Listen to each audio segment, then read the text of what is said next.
मेरा नाम श्रुति है और मैं अपने कॉलेज के लास्ट ईयर में थी। ये बात तब की है जब मैंने नई नई स्कूटी ली थी और उसे चलाना सीखा ही था।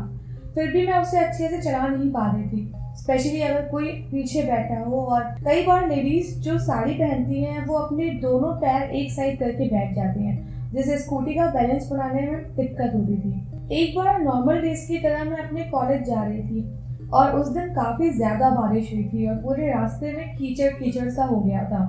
मैं अपने घर से कुछ आगे कॉलेज के रास्ते पर निकली ही थी कि सामने से एक आंटी ने मुझे स्कूटी रोकने का इशारा किया। मैं रुकना नहीं चाहती थी, पर उनके पास जाकर मैंने स्कूटी रोक दी थी और उनके कुछ बोलने से पहले मैंने ही कह दिया कि आंटी, मैं अभी उतना अच्छे से स्कूटी चला नहीं पाती हूँ और आपको बिठाकर मैं शायद बैलेंस नहीं बना पाऊंगी। अब वो आंटी मुस्कुराई और बोली, अरे बेटा चलो, ये सड़क बस जहाँ तक खराब है ना, बस मैं वहाँ तक जाना चाहती हूँ और जैसे ही सही सड़क आएगी मैं उतर जाऊंगी। और इतना बोलते ही वो मेरे हाँ ना सुनने से पहले ही वो मेरी स्कूटी पर बैठ गई और बोली, चलो बेटा।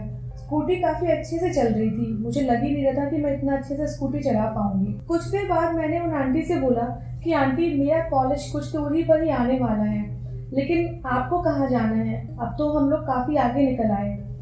तो वो आंटी बहुत ही गंभीर आवाज़ में बोली, जहाँ तक तुम चलना चाहती हो या जहाँ तक तुम जाओ, मुझे ले चल सकती हो। मैं थोड़ा डर गई कि मैंने पूछा, इतना नॉर्मल सा सवाल था, ये मुझे क्या जवाब दे रही हैं। फिर और इस बात को टालने के लिए मैं उनसे बोलती रही कि आंटी, आप इतनी बारिश में कहाँ से आ रही हैं? तो उन्होंने मुझे कोई भी जवाब नहीं दिया। फिर उनसे मैंने और भी सवाल किए तो कोई भी जवाब नहीं आया और वो चुपचाप पीछे बैठी हुई थी, क्योंकि मुझे पीछे उनका बाहर सा महसूस हो रहा था। फिर मैं चुपचाप स्कूटी चलाती रही और कुछ देर बाद उनकी आवाज़ आई, अरे बस यहीं पर रोक दो। जैसे ही मैंने स्कूटी रोकी और पीछे मुड़कर देखा तो वहाँ पर कोई नहीं था। मैं बहुत ज़्यादा डर गई और कुछ देर तक वहीं खड़ी रही। तभी एक अंकल वहाँ से गुजर रहे थे, तो मैंने उन्हें सब बताया, क्योंकि मैं काफ़ी ज़्यादा डरी हुई थी और मैं इस बात को किसी से शेयर करना चाहती थी।